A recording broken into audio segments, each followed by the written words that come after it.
Muito boa noite, no ar, uma nova temporada do programa Em Debate. Comemora-se hoje, 3 de dezembro, o Dia Internacional das Pessoas com Deficiência, e sabemos que no mundo temos 1 bilhão de pessoas com deficiência. Em Cabo Verde, as últimas estatísticas nos falam de mais de 100 mil pessoas com deficiência e neste universo mais de 20 mil com dificuldades extremas. E neste contexto da pandemia que trouxe e continua a trazer à tona ainda mais desigualdades sociais e vulnerabilidades, vamos falar deste grupo de população que está de parabéns hoje porque sonha, trabalha, exige, vota, ama e sofre também com barreiras de várias ordem, mas não para de lutar. Um grupo com direitos iguais e direitos que estão consagrados na Declaração Universal dos Direitos do Homem. E num dia como hoje vamos recordar de que o secretário-geral das Nações Unidas, António Guterres, faz fortes apelos para mais inclusão das aspirações e dos direitos das pessoas com deficiência, pede uma abordagem integrada para garantir que as pessoas com deficiência não fiquem para trás. O nosso Presidente da República, Jorge Carlos Fonseca, também pede um pacto social para mais respeito às pessoas com deficiência. E falar das pessoas com deficiência implica falar de conquistas e barreiras. Nós sabemos que nem todas as batalhas estão ganhas. Há conquistas, mas ainda há lutas. Por isso é que nós estamos aqui para falar destas lutas e destas conquistas, meu caro telespectador, meus caros convidados, a quem eu começo por cumprimentar e desejar uma boa noite para esta conversa e confrontação de ideias. Boa noite e agradeço antecipadamente a vossa presença aqui neste programa. Temos, portanto, aqui conosco a Isabel Muniz, que é presidente da Associação Colmeia, que é a Associação de Pais e Amigos de Crianças e Jovens com Necessidades Especiais. Temos Alberto Lopes Afonso, é representante da FECAD e também está aqui a representar enquanto comissário da Comissão dos Direitos Humanos e Cidadania. E temos a Kika Freire, que é a nossa psicóloga, é uma psicóloga clínica e também tem outras experiências nas áreas do hospital e é professora da universidade. A todos, mais uma vez, muito boa noite. Eu começo por... Portanto, eu já fiz aqui um enquadramento, lanço uma pergunta aqui para vocês. Temos a Convenção Internacional sobre os Direitos das Pessoas com Deficiência e nós sabemos que é um instrumento internacional dos direitos humanos, portanto, para proteger os direitos e a dignidade da pessoa humana e que, portanto, Cabo Verde ratificou a Convenção e comprometendo-se a implementar os princípios, portanto, deste documento. Nós sabemos que foram feitas algumas reformas em várias áreas e também foram alcançadas algumas conquistas.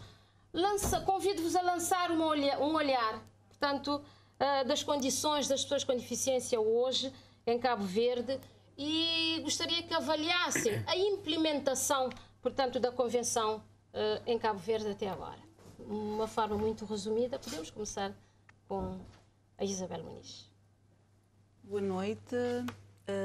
Agradeço à senhora jornalista por ter-me convidado para estar neste painel, cumprimentar os colegas do painel e cumprimentar os telespectadores em casa. A convenção ela é muito importante.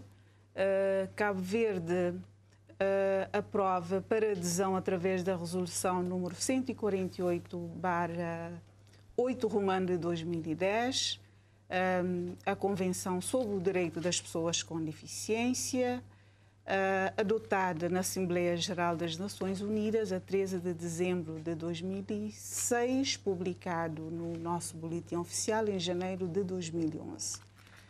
A importância da Convenção é que os Estados-partes, com a sua aprovação,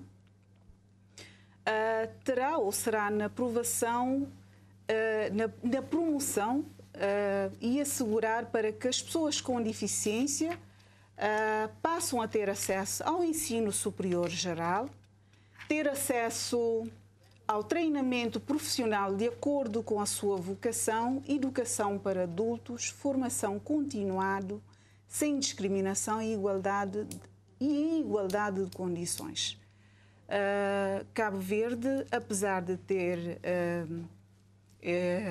aprovado a Convenção, não ratificou o protocolo facultativo que viria a dar direito a essas pessoas com deficiência a alguma participação a nível do comitê, não é?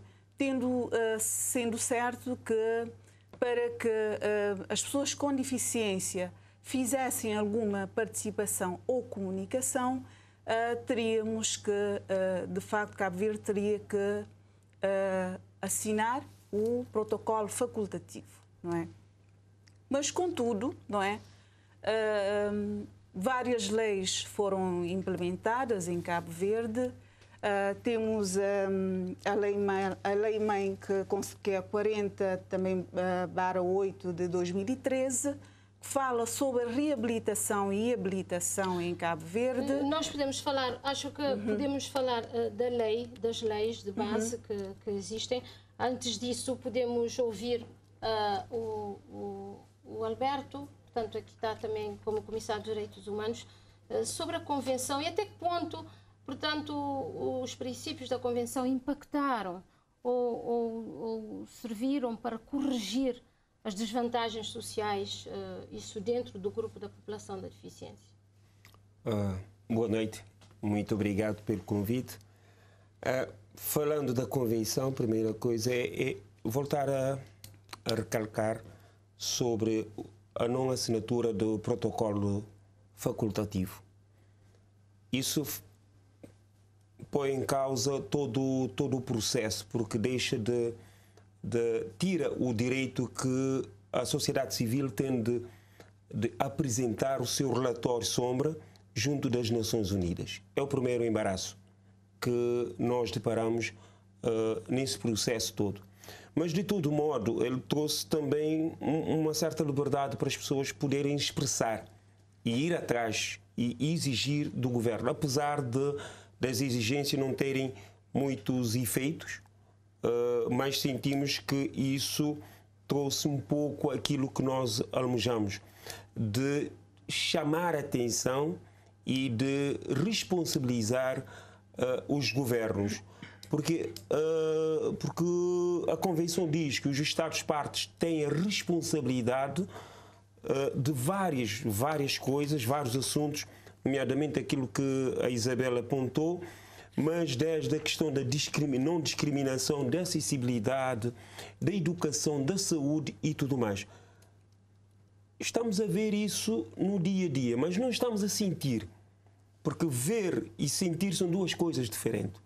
Nós precisamos sentir o que é feito na área da saúde, na área da educação, na área da comunicação, da informação e de várias outras áreas e aspectos da vida de uma pessoa com uma deficiência. E destas barreiras, acho que vamos, ao longo do programa, aprofundar mais.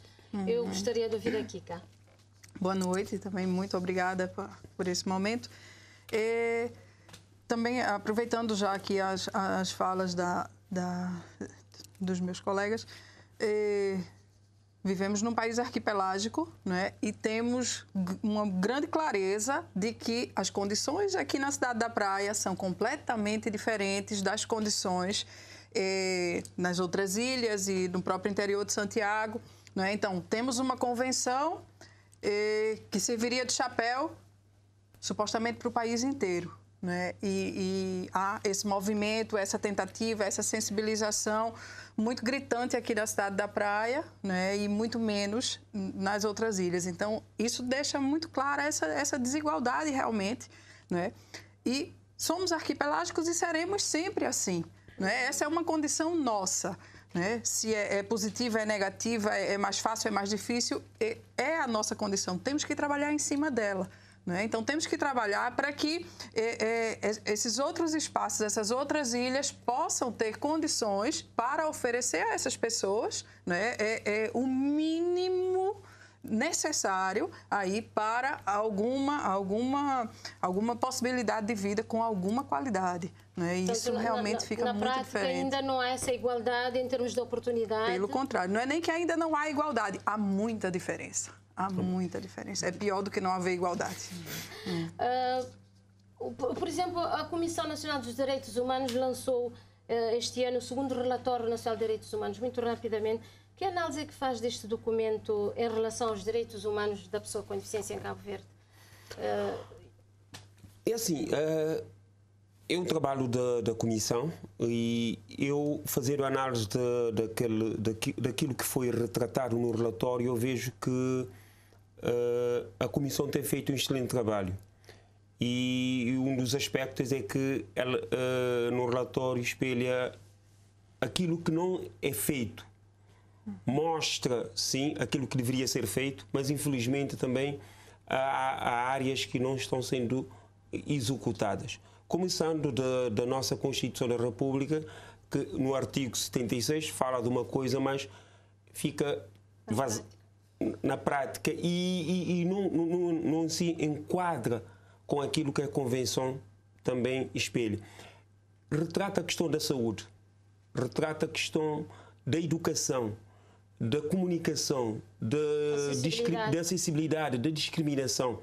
E vai ao fundo mesmo, chamando a atenção daquilo que os governos, e que é a nossa responsabilidade, que é a responsabilidade da sociedade, mas especificamente dos governantes, do governo central e também das autarquias, que têm uma responsabilidade. E da parte da Comissão, ela tem feito um trabalho extraordinário. Eu sei que junto com a Comissão dos Direitos Humanos vocês têm buscado alguma articulação. Está havendo uma junção de forças, não é? Vamos falar um pouco das leis que temos em Cabo Verde. Eu gostaria de começar com a Isabel. Começou por citar a lei de 2013. Se não estou em erro, esta lei depois conheceu algum desenvolvimento. Eu gostaria que falasse um pouco da lei e também do impacto que esse desenvolvimento, se é que teve algum impacto positivo, portanto, na prática. Se não, o que é que vão priorizar daqui para a frente para que haja melhorias, para que a lei tenha praticidade positiva na vida da pessoa com deficiência? Certo. Nós temos a lei 40 de 2013, que fala sobre a habilitação e reabilitação. Esta lei veio conhecer um desenvolvimento, não é? No ano de 2019, falando também da questão da reabilitação e habilitação, veio trazer mais balizas em termos, por exemplo, do emprego, nomeadamente o emprego protegido, a formação profissional, trazer cotas. Essa lei veio trazer a questão da isenção da taxa moderadora. Quer dizer que, a partir da lei-mãe, houve outro desenvolvimento em relação a essas. O problema é a praticidade do que está na lei, não é? Ou seja, trazer da lei e colocar na prática. Aí, então, nós notamos dificuldades, não é? Vamos para algo que é simples.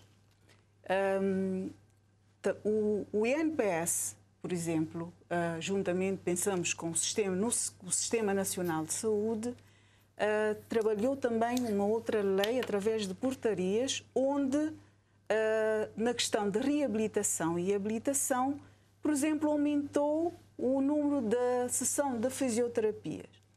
E ao longo dos anos, não é? Colmeia já tem 6 anos de vida, nós temos vindo também a batalhar e a conversar tanto com o Sistema Nacional de Saúde como o INPS da inclusão das outras terapias que não estão cobertas, nomeadamente outras áreas como a fonoaudiologia, o acompanhamento psicopedagógico, o problema do fórum neuropsico.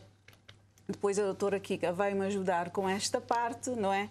E porquê? Porque, para além das deficiências que são de nascença, nós teremos ao longo da vida deficiências adquiridas, não é? Nós todos os dias deparamos na rua pessoas que apanham AVC ou que apanham outros problemas desse fórum que precisariam, de facto, que saíssemos da lei, não é? Da implementação da lei para a prática, certo?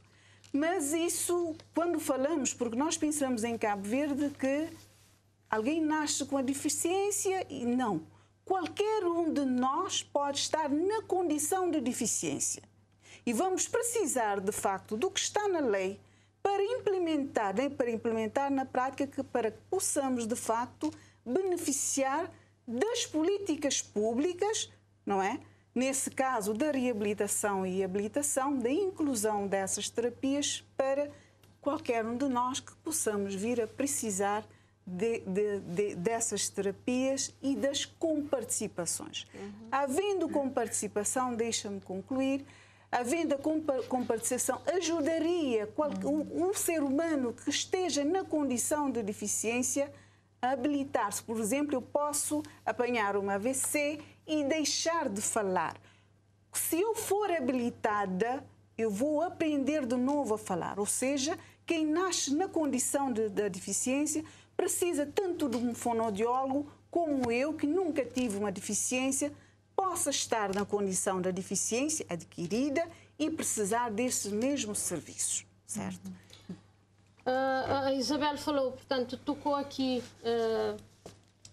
num aspecto importante, portanto, estamos a falar das pessoas portanto, com deficiência e também estamos a falar de pessoas nascem saudáveis e depois, por causa como a Isabel já disse, por causa de doenças como, por exemplo, o AVC, que portanto, está sendo muito frequente, doenças como o Parkinson, Alzheimer, ou então por causa de um acidente de trabalho.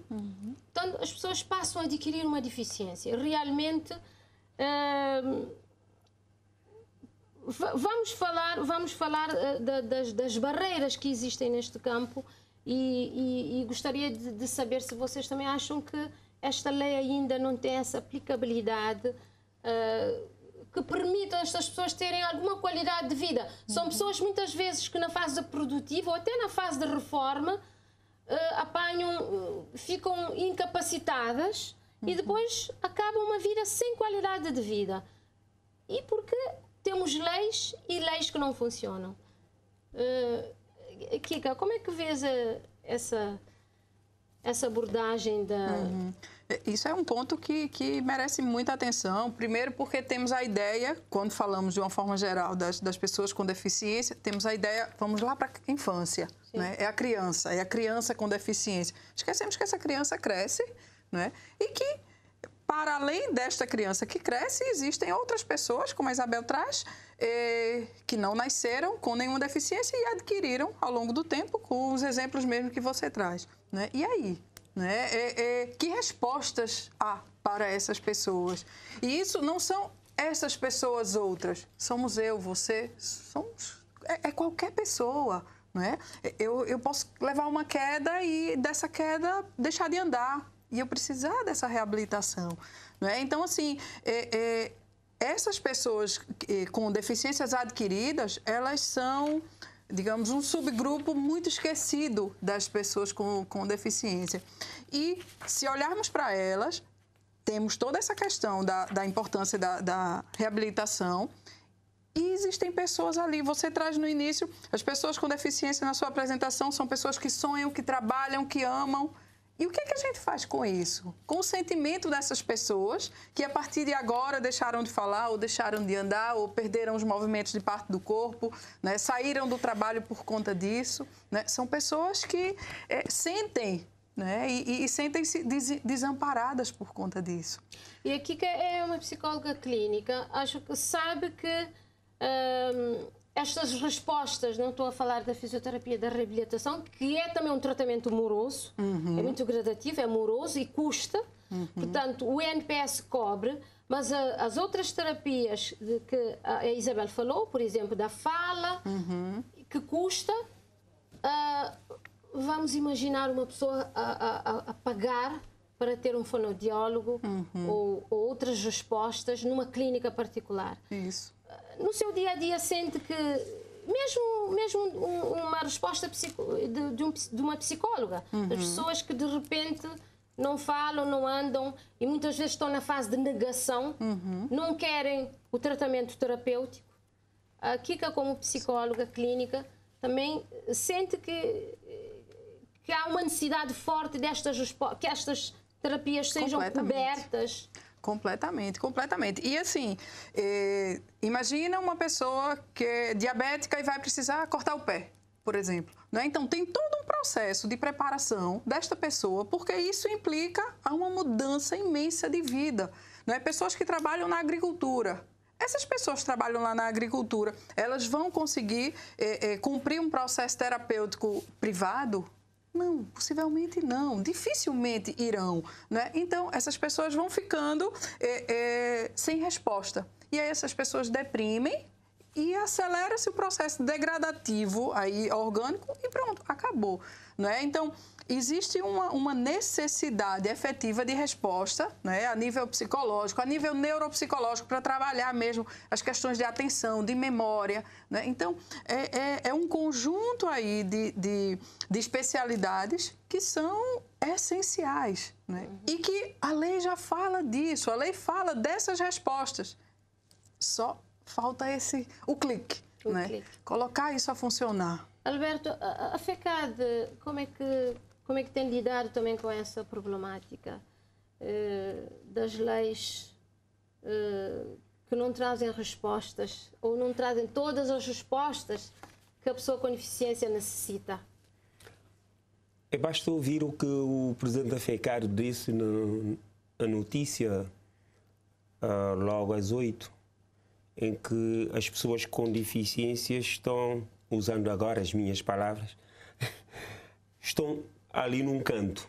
Ele usou um outro termo que eu não quero mencionar agora. Continuam excluídas? Ou em parte? Continua excluídas no dia a dia de tudo. Porque, como a Isabel disse, e eu vou repetir agora, o artigo 25 da Convenção das Pessoas com Deficiência é bem claro. Fala da saúde.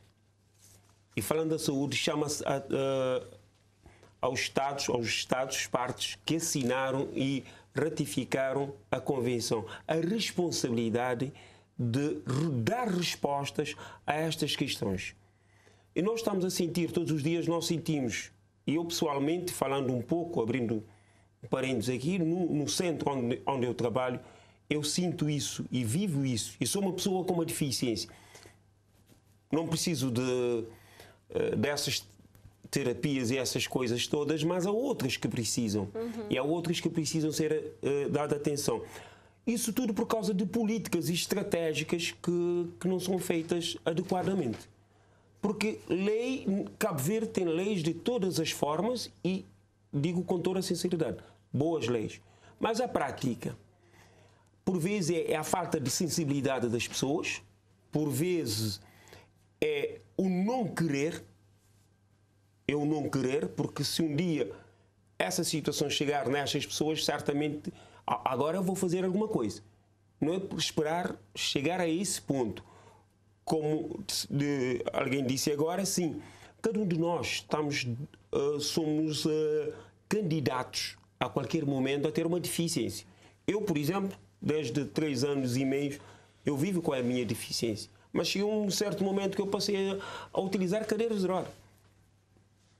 Então, temos de pensar na estratégia, conciliar as estratégicas políticas que hoje são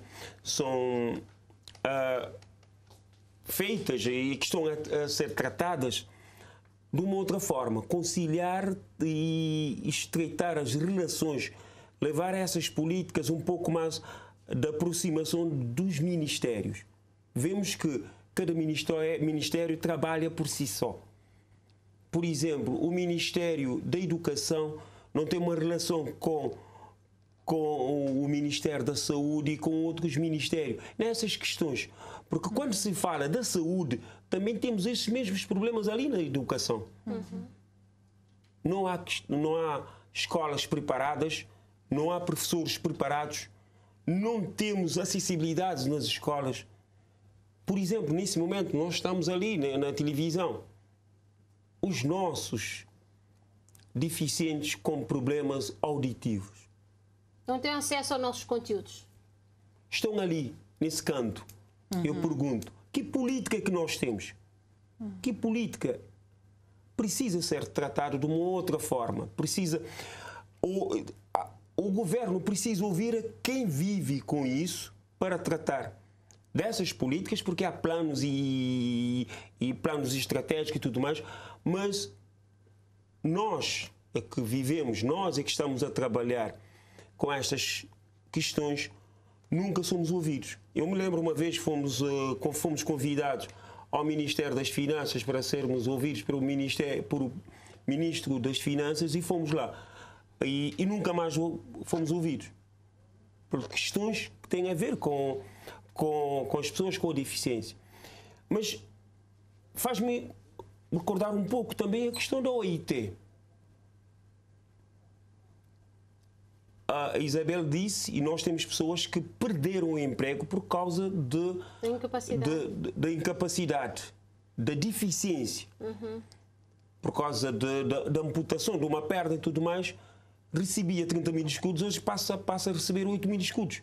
E há pessoas que não conseguem um emprego porque têm uma deficiência. E nós, neste momento, temos 100 mil pessoas, e a FECAD, sabe, o número vai aumentando. Claro que o número vai aumentando, porque nós temos essas doenças que antes vão surgindo. Diabéticos, hipertensão, acidentes.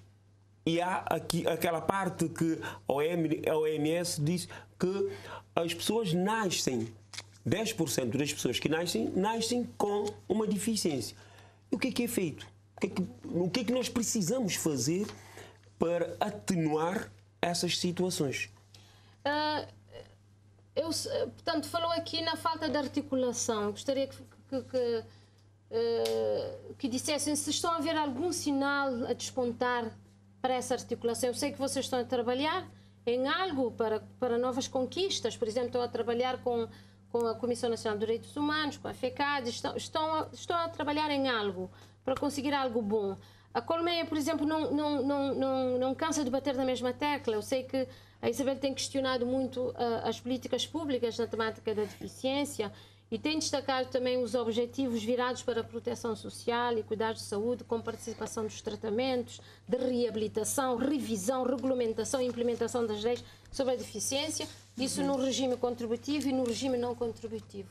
Como é que a Colmeia está a ver neste momento este caminho? Vocês têm estado nestes últimos dias, tanto a Isabel como a Kika e como o Alberto, com a Comissão Nacional de Direitos Humanos, a trabalhar numa petição. Fale-me deste passo, digamos, Isabel.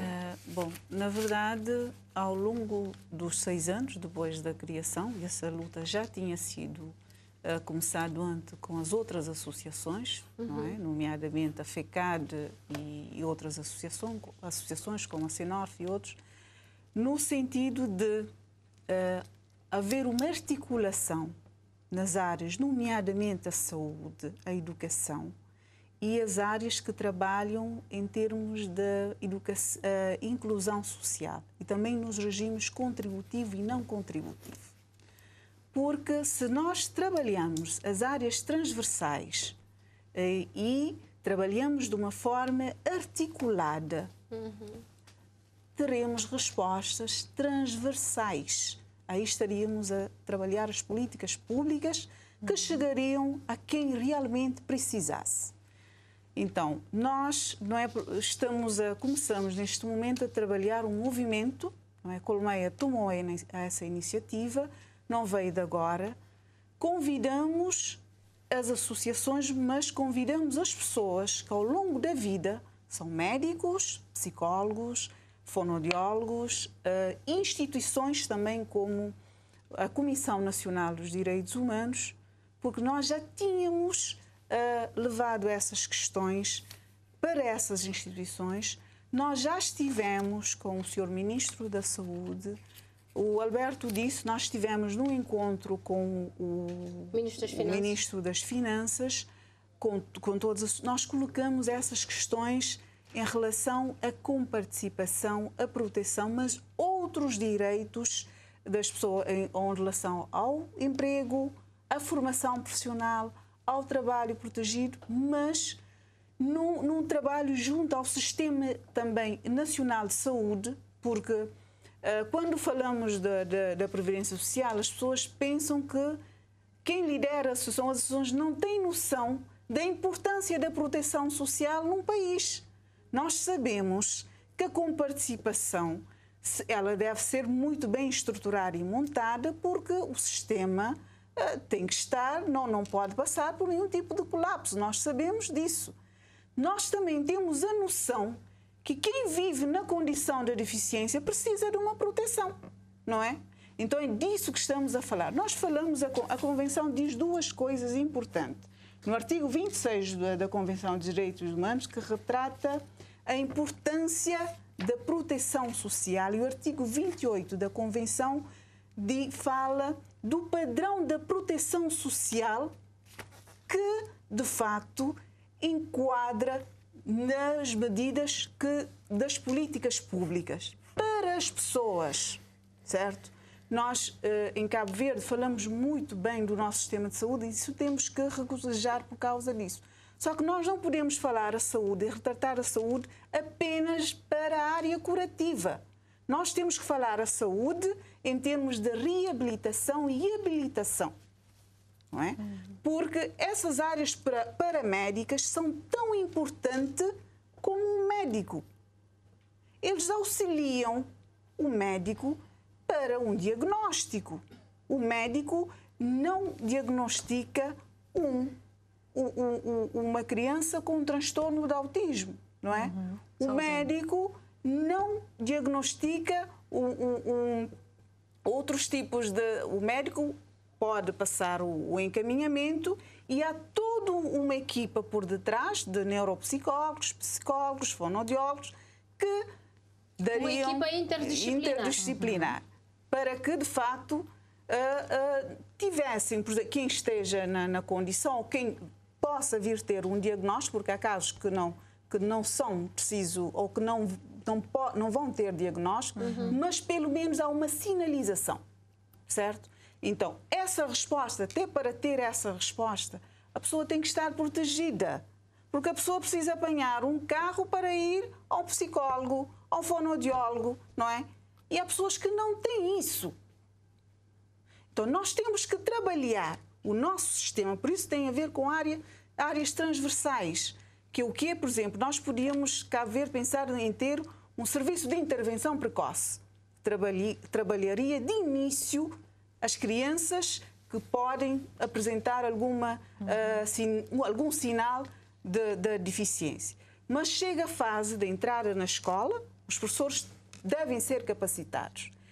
Esses profissionais trabalham tanto na área da saúde como da educação e em áreas transversais. Mas estes profissionais também devem ser enquadrados no Sistema Nacional de Saúde. E a maioria desses profissionais não estão enquadrados. E aí é que se coloca a questão da carteira profissional. Não há uma carteira profissional que inclua esses profissionais que estariam, por exemplo, na Comissão de Verificação de Incapacidade. Não é? Nós não podemos ter uma Comissão de Verificação de Incapacidade só com médicos. Todos nós não estaremos doentes do fórum curativo. Nós teremos outros tipos de problema. Então, há um vazio legal nesse campo? Há um vazio legal em termos de resposta em relação à comparação dessas áreas, porque apenas fisioterapia neste momento. Daí a razão de nós criarmos esse movimento e pedir o apoio da Comissão Nacional dos Direitos para trabalharmos num diálogo aberto com o Governo e outros parceiros. Mas nós, como já tínhamos começado isso no diálogo, nós temos que trabalhar outra estratégia, nomeadamente a petição. Não é? Estão a trabalhar a petição. Estamos neste momento a trabalhar todo o processo. Vamos trabalhar com todos esses técnicos especialistas, com as famílias, com associações. E vai entrar ainda este ano no Parlamento? Nós não sabemos, porque ainda estamos no trabalho. É um trabalho que vamos fazer, um trabalho de casa, procurar as leis, o que é preciso ser revisto, o que é que precisa ser incluído. E nós vamos trabalhar, vamos auxiliar o governo também nisto, se entenderem que devemos fazer. Nós queremos uma via de diálogo. Para quê? Para que qualquer pessoa que venha ter ou estar na condição de deficiência tenha uma resposta, assim como se tivesse uma dor de cabeça. Essa é uma resposta que garante também a qualidade de vida. Exatamente. Como é que a Comissão Nacional de Direitos Humanos tanto engajou neste trabalho para a petição? A Comissão aceitou a proposta de trabalhar com a Colmeia. E está ali, está a fazer o seu trabalho juntamente com a Colmeia e a apoiar nesse trabalho. Como é que o Alberto vê a pertinência das coisas? A minha pertinência vai um pouco mais além. Precisa atingir outras camadas da deficiência. Porque, como, por exemplo? Porque o que eu vejo, eu não estou contra, não é que estou contra aquilo que a Colmeia está a fazer, mas eu pego um pouco naquilo que a FECAD tem estado a trabalhar. Sim. Que é o todo. É certo que essas crianças precisam, é certo que há crianças a nascer com essas patologias, se assim eu posso dizer, com essas dificuldades, esses problemas todos, mas precisa ir um pouco mais. E essa petição é bom, mas precisa, como eu disse, precisa abranger outras camadas. Defendes um chapéu. Um chapéu maior. Primeiro, a Isabel disse que vai apresentar essa petição. Nós, enquanto FECAD, não conhecemos o conteúdo, nunca tivemos o conhecimento profundo disso. Isso porque são informações do próprio presidente e dos membros, dos outros membros da associação. Acaba por ficar um vazio entre a FECAD e essas associações e eu creio que isso daria um pouco mais de força junto desse pedido no Parlamento. Mas quando eu digo isso, digo que falta um chapéu, porque eu vejo pessoas doentes mentais nas ruas, ninguém faz nada. Temos doentes mentais por todo Cabo Verde.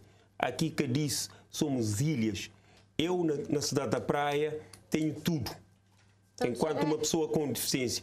Mas é um outro tipo de incapacidade que hoje também vem aumentando. Vem aumentando dia após dia. E com a Covid, fico a imaginar, não sou da área, me perdoa se eu disser alguma asneira, mas eu vejo que isso vem aumentando e vai aumentar.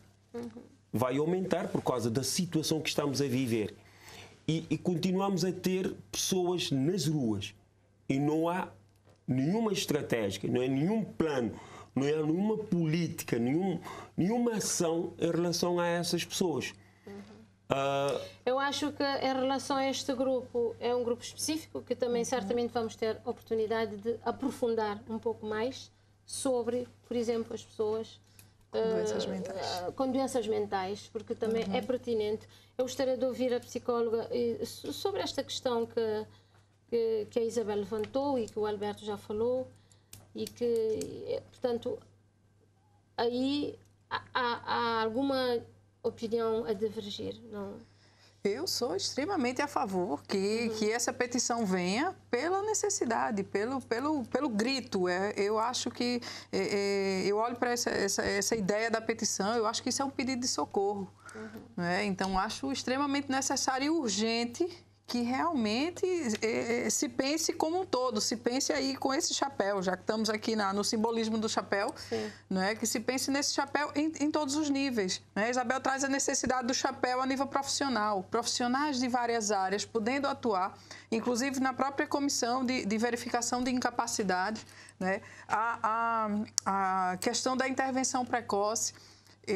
que muitas vezes as crianças com deficiências de foro intelectual só são detectadas quando já tem 6, 7, 8 anos, porque é lá na escola que se detecta alguma coisa, né? Então já se perdeu aí 6, 7, 8 anos de intervenção que se podia fazer, né? E de estimulação, onde essa criança já poderia estar progredindo. Então, se isso é detectado precocemente, se os centros de saúde têm pessoas que podem fazer esse despiste. Nesse caso, estão a falar, por exemplo, de crianças com espectro de autismo, e não problema só de outras deficiências intelectuais, síndrome de Down. Eu posso acrescentar. Bom, nós começamos neste momento, porque nós levamos essa preocupação no mês passado na comissão, porque já tínhamos reunido com a comissão, não só a Colmeia, mas com todas as outras áreas da saúde, da educação, da proteção. E como já passou mais de 2 anos, nós não estamos a ver o resultado, então voltamos a fazer o trabalho. Não é uma intervenção da Colmeia.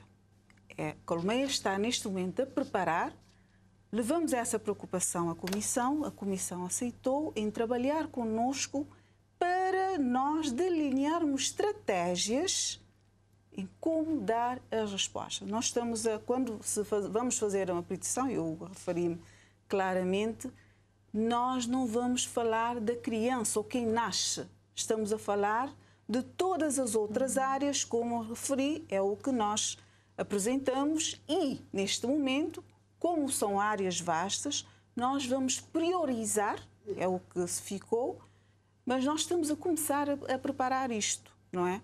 Fizemos 3 encontros, ainda vamos levar essa questão, se a comissão permitir, no plenária, mas nós também vamos abordar, eu já tinha falado com o Sr. Presidente de uma forma informal sobre este assunto, que também, porque nós temos que... Sim, já abordamos ao Sr. Presidente António Pedro, não é? Melo, essa questão. Nós temos, não vamos só falar com as associações, temos que introduzir outras áreas, como já falamos com alguns médicos que trabalham na clínica privada e dos hospitais, para nos auxiliarem nesta estratégia. A petição é uma das estratégias, não é? Sim. Então, esse é o documento que nós estamos a trabalhar e a preparar e a chamar outros intervenientes, dos quais a FECAD, que a Colmeia faz parte. A Colmeia é uma associação que pertence à Federação Cabo-Verdiana das Pessoas. Todas as associações. Exatamente. A FECAD representa todas as associações das pessoas com deficiência. E a Colmeia faz parte das associações. Eu queria dizer uma coisa. Eu não sou contra. Sim. Quando eu falei daquilo que eu falei, eu não sou contra a questão da petição. O que eu deixei bem claro é que precisa-se partilhar essas ideias com a FECAD e com as associações. Essa articulação com a FECAD ainda está frouxa. Está muito frouxa, é quase que nada. Mas eu acho que a Colmeia deixou aqui aberto. Deixou aberto, agora precisa ser. Mas nós podíamos focar um pouco mais em outras coisas. Exato. Hoje, para mim, não é um dia de estar a focar nessa petição. Deveríamos estar a focar na questão da deficiência no seu todo. Há outros aspectos. Não, a petição é um dos pontos que está sendo focado aqui. Sim, mas deveríamos estar a focar. Já estamos a 40 minutos do programa e só agora é que falamos da petição. Certo, mas nós deveríamos estar a focar em outros aspectos. A questão da acessibilidade. Exatamente. No seu todo. A questão do acesso à literatura braille. A literatura braille. A língua gestual. Nós deveríamos estar a focar na questão de... Estamos aqui para focar. Sim. O Alberto está aqui para focar. Não, mas é que centralizou-se um pouco nesse aspecto, certo. Isso é muito bom. Sim. Eu acho que é uma matéria que deveria ter um outro momento de debate, não num dia como este. Que me desculpem, porque as pessoas com deficiência certamente estão lá em casa à espera de algumas respostas um pouco mais detalhadas não só nesse aspecto. Mas, Alberto, estamos a falar da petição enquanto uma resposta para a busca de uma estratégia para a resposta de pessoas, um grupo que também faz Maria parte do Maria grupo Jesus, o que se percebe, Sim. o que ficou claro, eu creio que aqueles que estão em casa também estão a perceber que focou-se um pouco exclusivamente nesse aspecto que a Colmeia trouxe para este debate. Não é que estou contra. Não é que estou contra. Eu comecei a falar da questão dos doentes mentais na rua, mudou-se um pouco. Sim. Eu podia ter pegado na questão das pessoas surdas. A questão ali. O que é feito para que diariamente possam seguir aquilo que se passa em Cabo Verde? Ninguém faz nada, não há nada sobre isso. A questão do ensino da língua gestual para que possamos comunicar. Vamos falar de algo concreto, da acessibilidade que estás a dizer. Os meus caros amigos e deficientes, como o Alberto, com outras deficiências, estão em casa a ver a televisão, a ver o Alberto a fazer gestos e a mexer com a sua boca e tudo mais, mas não estão a entender absolutamente nada. Nada. Essa é a minha preocupação. A Colmeia, me desculpe, na pessoa da Isabel, eu também sou a favor que há necessidade, porque eu sinto isso enquanto responsável do Senorf, que as fisioterapias que são passadas e outras situações com os aparelhos, eu sinto isso. Mas há necessidade da gente falar das dificuldades que as pessoas... Por exemplo, não temos a noção das dificuldades que as pessoas com deficiências estão a passar neste momento da pandemia. E o secretário-geral... O secretário-geral deixou bem claro a questão da inclusão e da aceitação dessas pessoas, de uma atenção especial a essas pessoas. Nós precisamos fazer isso. Eu, pessoalmente, Alberto, e representando a FECAD, eu acho que nós podemos tratar essa questão da petição, sim, num outro momento do que trazer outras pessoas para trazer com mais informações e sustentabilidade dessa situação. Kika, concordas com a abordagem de... portanto, estamos aqui a falar da petição, enquanto eu quis saber se estamos a falar de ganhos, estamos a falar de barreiras, estamos a falar de problemáticas, estamos a falar também de estratégias que poderão trazer-nos alguma resposta, alguma esperança e algum alento. Certo. E a petição está começando a ser pensada. A petição ainda não está elaborada, ela está começando, ela está sendo construída, ela está num processo. Não é? Então, na construção desse processo, vão ser ouvidas várias pessoas, como está sendo. Tá? Existe um grupo de trabalho que está trabalhando nisso efetivamente. Então, vejo com muito bons olhos, muito bons olhos. E como é que vês a abordagem, por exemplo, do Alberto, que está, portanto, acha que devemos funilar um pouco aqui o debate também porque isto aqui está aberto também para falarmos de outras barreiras que nós sabemos que existem, desde o acesso, a acessibilidade, aos serviços públicos, à educação, à saúde que nós falamos aqui, como eu já disse, o acesso à literatura braille. Eu acho que estamos abertos para falar desta questão. A violação dos direitos dos cegos no acesso aos bancos. Sim, eu sei. Temos semáforos, por exemplo, que não têm sons sonoros. Como é que a Isabel vê ainda estas barreiras na realidade cabo-verdiana? Uma barreira, por exemplo, que eu posso falar mais de perto, que trabalho muito, é no sentido das crianças que têm algum diagnóstico, alguma deficiência, estão em sala de aula. Só estão em sala de aula. E que não há acessibilidade dessas crianças aos conteúdos. Elas precisam ter um acesso diferenciado aos conteúdos de sala de aula. Elas precisam da própria explicação de sala de aula de forma diferente e isso não acontece, né? Porque os professores não foram capacitados para isso. Então, às vezes, vejo professores arrancando os cabelos, enlouquecidos, porque não sabem como chegar naquela criança. E vão passar com aquela criança o ano letivo inteiro, quiçá vários anos letivos inteiros. E aquela criança vai ali, sendo passada, né? A escola não precisa ter esse aspecto só de socialização. A escola pode ensinar, sim.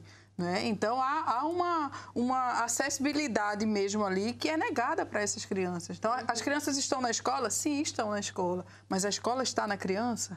Não Há está. algum esforço neste sentido, mas ainda não alcançamos o desejável. Isso. Eu acho. Há esforços que acabam por tornarem-se fios soltos. Precisamos trançar isso.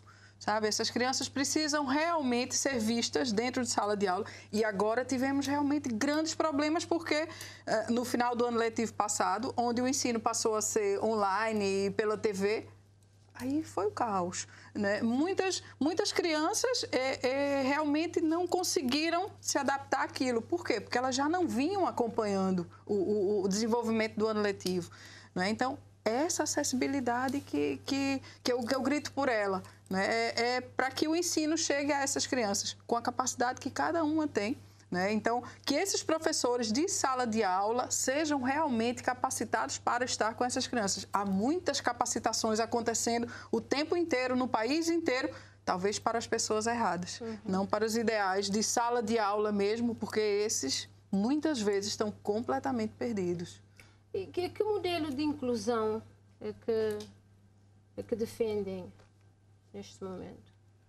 Bom, eu vou pegar no que o Alberto disse em relação ao centrar o dia 2. Nós começamos centrados na Convenção, falamos das leis, falamos da transversalidade das áreas, não é? A transversalidade vai defender todas as áreas. É uma pessoa com deficiência física, com deficiência intelectual, com outras deficiências adquiridas e estamos a falar também de doentes mentais. Nós estamos aqui num programa para falar de respostas para este público-alvo. Naturalmente que num programa de 1 hora nós não vamos abordar todos estes temas, não é? Mas para nós é importante que a educação trabalhe com acessibilidade no acesso físico, não é? Para que qualquer criança que vá à escola tenha um acesso, mas com acesso dentro da sala de aula, como por exemplo aqui que acabou de dizer agora. Mas esse acompanhamento dentro da sala de aula, não só em relação à criança estar lá, poderíamos pensar no acompanhamento e no aprendizado das crianças. É um momento, por exemplo, de pensarmos, estamos a falar muito na questão da inclusão e da sinalização, podíamos pensar num professor de apoio, certo? Nós temos muitas barreiras arquitetónicas, não é? Pessoas que andam com bengala na rua com grandes dificuldades, certo?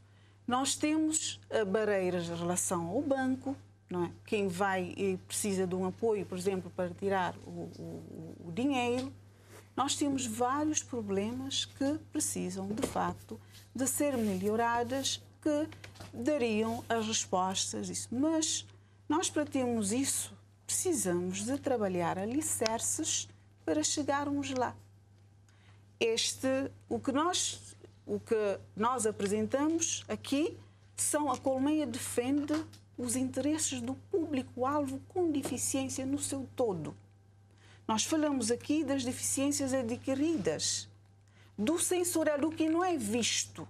E nós temos que falar sobre isso. Estamos aqui para defender os direitos das pessoas com deficiência. É o que estamos a fazer. E vamos continuar a fazer. Certo? Em todos os sentidos.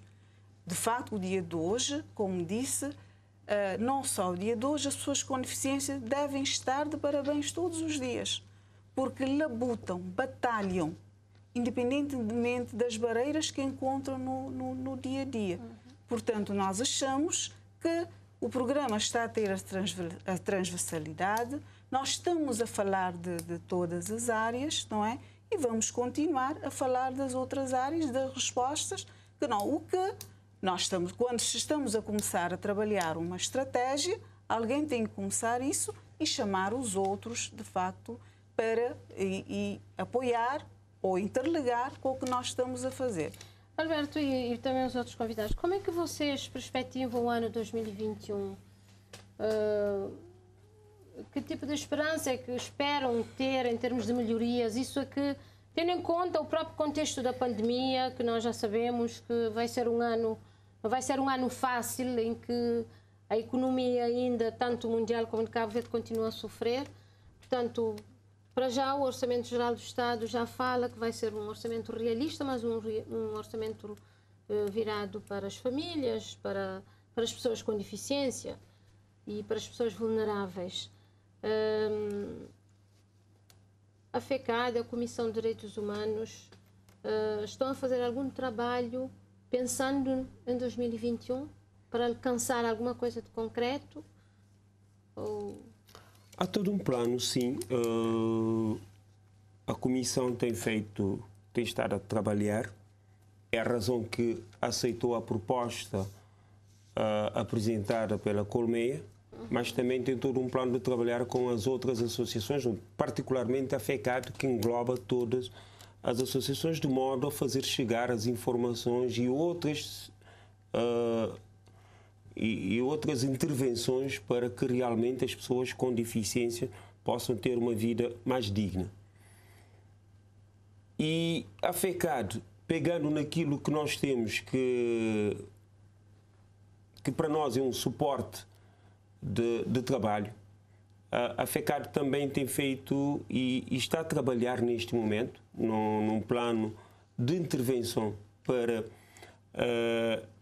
2021, que é de trazer à tona, dar a conhecer muito mais a situação das pessoas com deficiência, que uma delas está neste estudo biocomportamental, que retrata, traz à tona a vivência das pessoas com deficiência em Cabo Verde, desde a questão da violação, do nível de escolaridade, do salário que recebem mensalmente, que não é salário, que é apenas os 6.000 escudos, e de outras situações das pessoas com deficiência, desde a falta de informação. Por exemplo, as pessoas surdas não sabem que uma pessoa que uma pessoa grávida pode transmitir o HIV/SIDA da mãe para o filho, praticamente 100%. São trabalhos que nós estamos a fazer. São as prioridades. São as prioridades para o 2021. Mas também trabalhar de perto com outras organizações, nomeadamente a Handicap, que de novo quer entrar, trabalhar com as outras instituições. Por exemplo, há bem poucos dias terminamos um projeto da questão da acessibilidade financiada pela União Europeia. Já tínhamos trabalhar também a questão de mudanças climáticas, que é um problema que nós sentimos meses atrás, quando houve aquelas enxurradas na cidade da praia. Eu fico a imaginar, em minha casa, eu fiquei a imaginar as pessoas com deficiência, por exemplo, ali naquelas zonas, como é que conseguiram sair daquelas situações.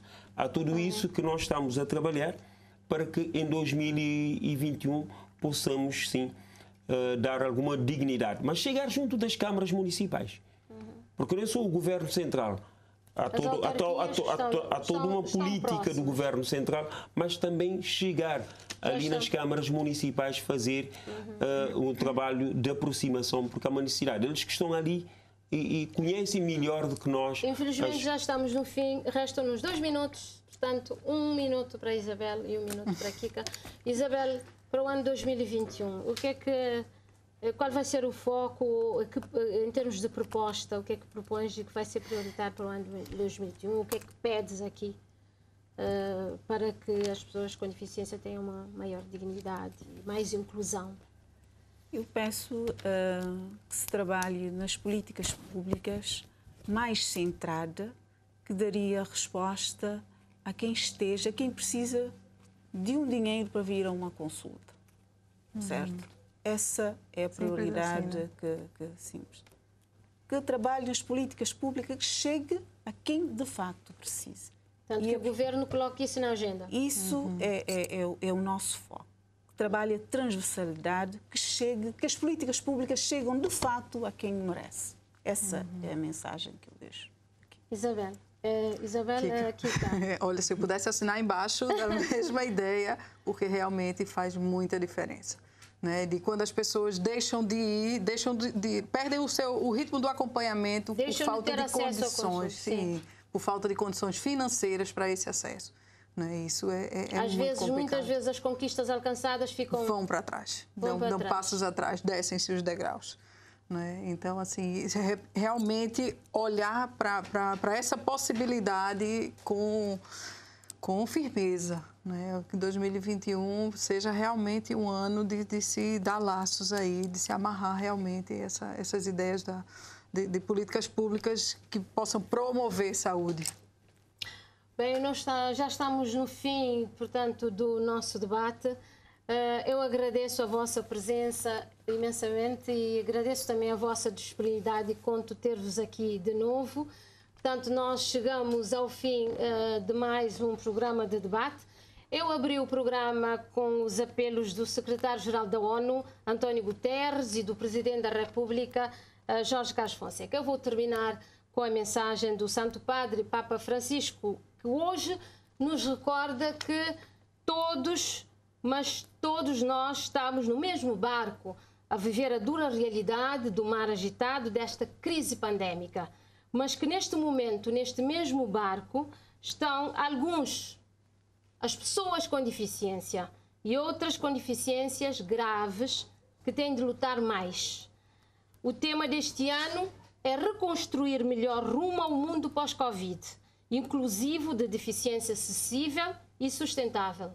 Portanto, vamos ficar com o apelo do Papa Francisco, que pede construção de um mundo mais sólido, uma casa mais sólida, capaz de acolher também as pessoas com deficiência. Para reconstruir melhor a nossa sociedade, é preciso que a inclusão dos sujeitos mais frágeis englobe também a promoção da sua participação ativa, diz o Papa Francisco.